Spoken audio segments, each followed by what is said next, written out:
Hey Scorpio, it's Angelica. I'm here to do your reading. I pulled 4 cards for you and an oracle card. First card out is the King of Cups, Judgment, Death, and 5 of Swords. The bottom of the deck is the Moon card.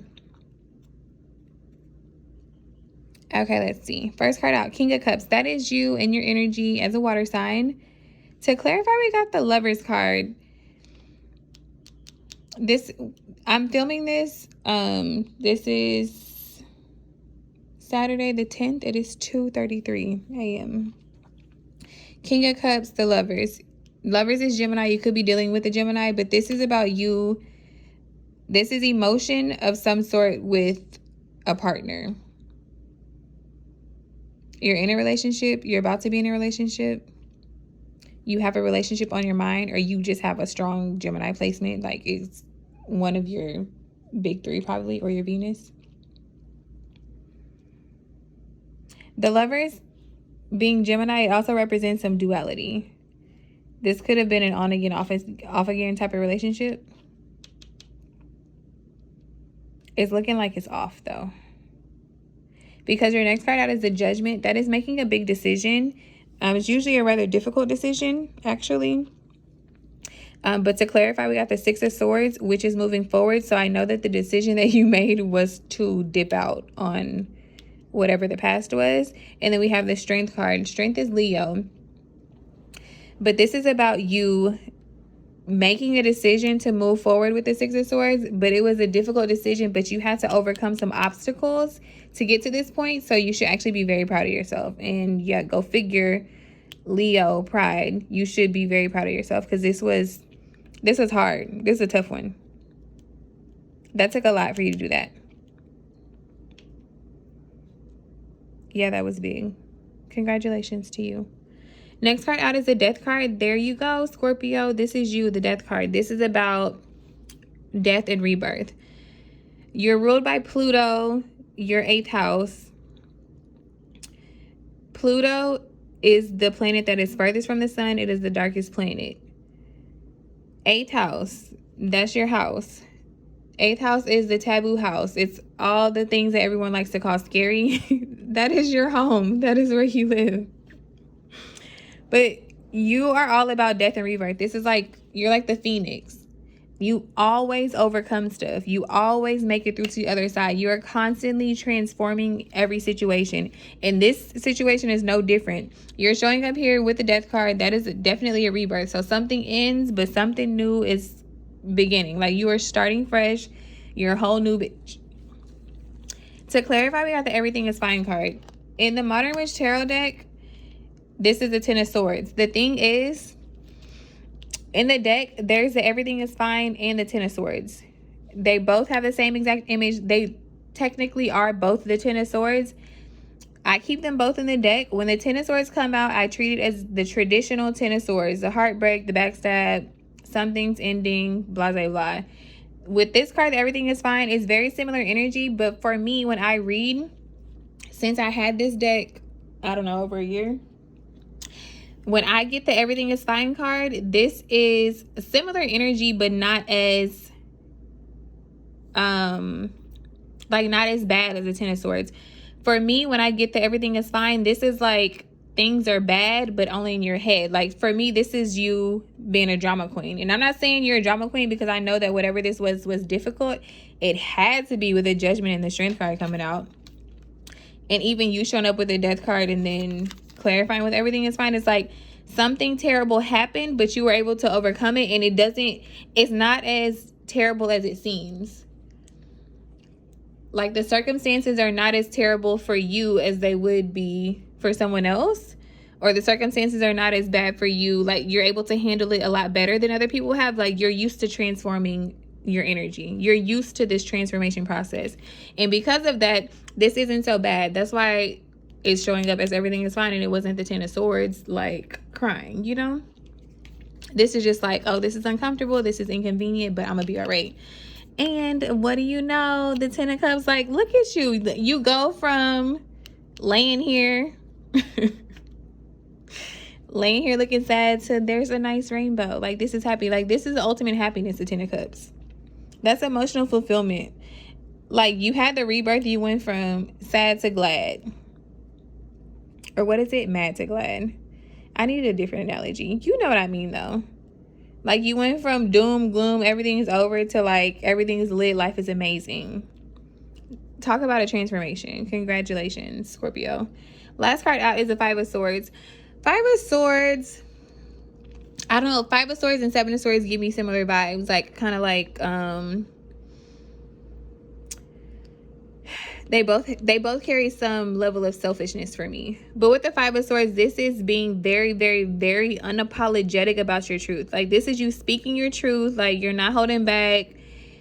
You're not afraid to hurt anybody's feelings. Like it is what it is. You're going to say what you got to say. And if it hurts, it hurts. But you just got to speak your truth. To clarify this, we have the Four of Wands and the Two of Cups. Four of Wands is a relationship. It's a very solid relationship. It's also a next level in a relationship when it shows up. Like if you are talking to somebody, this is you dating. If you're dating, this is making exclusive. If you're already exclusive, this could be moving in together, or this could be like getting engaged. Like it's like the next level up in a relationship. And then the Two of Cups is definitely a soulmate or partnership. You already started with this person here, but you made a decision to leave this person.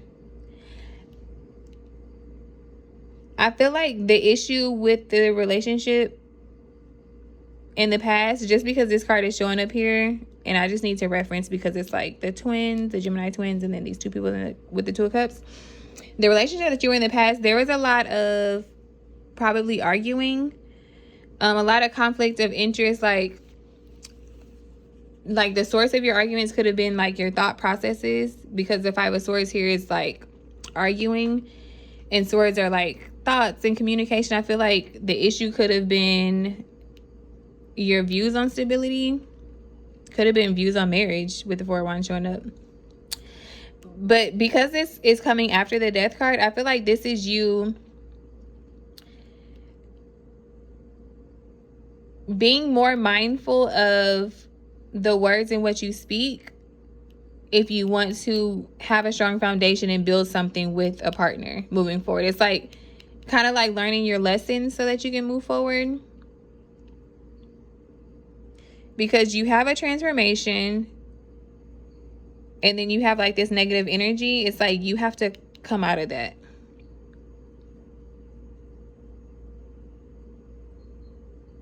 Like you have to come out of that. And I think a lot of the conflict also could be mental conflict, because the swords are like thoughts and communication. So this could also be like negative self-talk with yourself.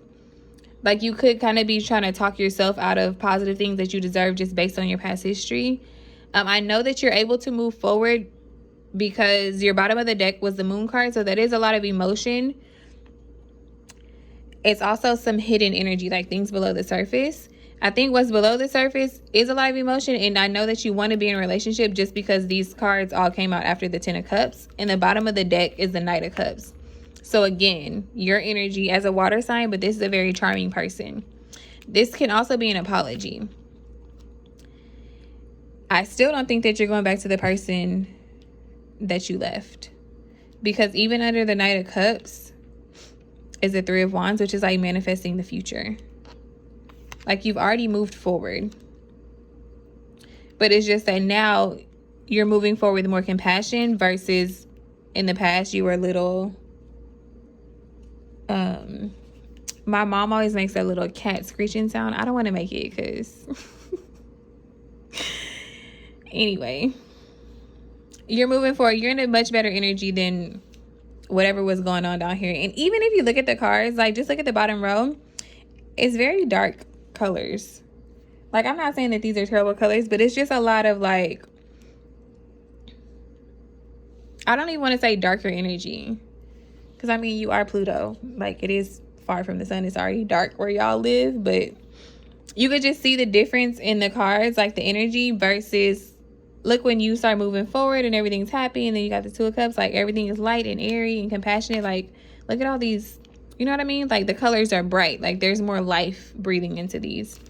The Oracle card that we got is, oh, Full Moon in Virgo. You are good enough. See, no negative self-talk. Okay, Full Moon in Virgo. We know full moon is about releasing. Virgo is kind of a perfectionist, like very analytical, probably like nitpicking and picking things apart. However, with this card, this is from the, what is this called? Moonology Oracle deck. When full moon in Virgo shows up, this is about being humble. Not so that you can be humble, but this is telling you to stop being so humble. Like, are you being so humble to the point where you're not giving yourself enough credit and you're not giving yourself enough recognition? Like, is this back to the negative self-talk? You need to stop. You're going to have to gas yourself up a little bit, and you need to give yourself permission to gas yourself up. We're in Cancer new moon. Oh, hey moon. Hey water sign. We're in Cancer new moon. Cancer was a 4th house. That's home. That's mothering. You need to nurture yourself and give yourself permission to just be who you are. Like, you don't have to live up to anyone's expectations. Just be yourself. Nurture yourself. Build yourself back up. Because it looks like you made a big ass decision. Like something really, really big. Like it took a lot of strength and a lot of courage to do that. So congratulations to you for doing that. But you need to give yourself some more credit and you need to gas yourself up some more.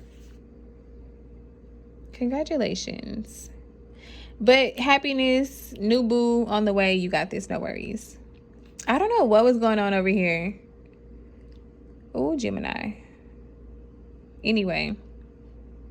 I hope that you weren't actually dealing with the Gemini that gave you grief. I hope that's just a reference to a person that you were dealing with. But yeah, that's your reading. Bye, Scorpio.